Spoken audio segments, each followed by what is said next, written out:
Okay, so I'm wanting to do a video about EFT without actually physically tapping.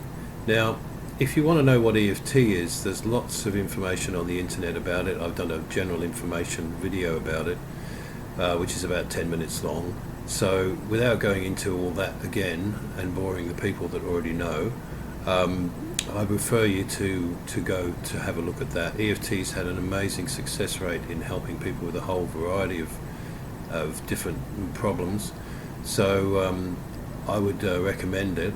But the main difference with this video is sometimes in life there'll be times when you can't actually physically do the physical part of EFT, which is the tapping, because you've got a mental and a physical side to it, of course.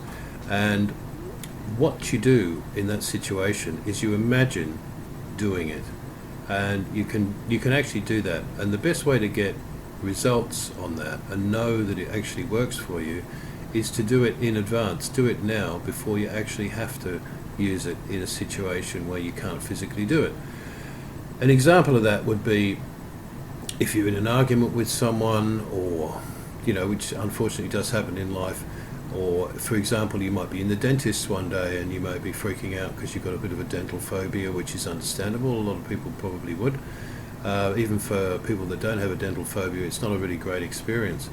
So there are several different situations in life where you can't actually do physical EFT. You can only do the mental side of it. So what I'd suggest you do is lie on your bed and then get a mark out of 10 on how your breathing is. Let's say you get 5 out of 10 on breathing, and then what you do is you imagine doing the EFT process in your mind, and then check your breathing again.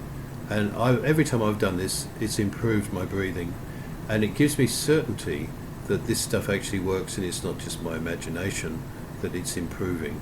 So or it can work without actually physically doing the tapping. So that's what I'd recommend you do. Now, what you do is you imagine, obviously, I'm assuming you know the EFT the process now, so you imagine doing the tapping, and then in your mind you're saying, even though I have this fear of the dentist, I deeply and completely accept myself, which is the standard technique with EFT. And then you imagine a hand coming and tapping you on the head, and another, you imagine going through the tapping spots. But you don't, obviously you're not doing this, you're just doing it in your head.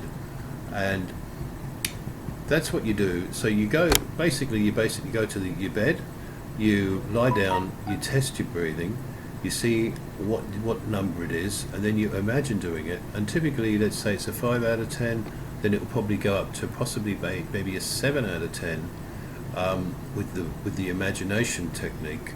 This is a Gary Craig technique, by the way, so I always refer people back to the originator, Gary Craig. So he's actually done this as well. So let's say it goes up to a 7, but it won't be as good as actually doing the tapping, because then you can do the tapping and it'll maybe go up to a 9 out of 10. So instead of going from 5 to 9 with the normal EFT, you'll go up from 5 to 7. But obviously I'm talking about situations in life where you can't do the physical tapping. And one day you'll be really thankful you watched this video, hopefully. So I'd like to know any questions you have and any other comments you'd like to make about what you think about EFT generally. And I'm happy to answer your questions, and I'm available for one-on-one coaching. So look forward to your comments. Okay.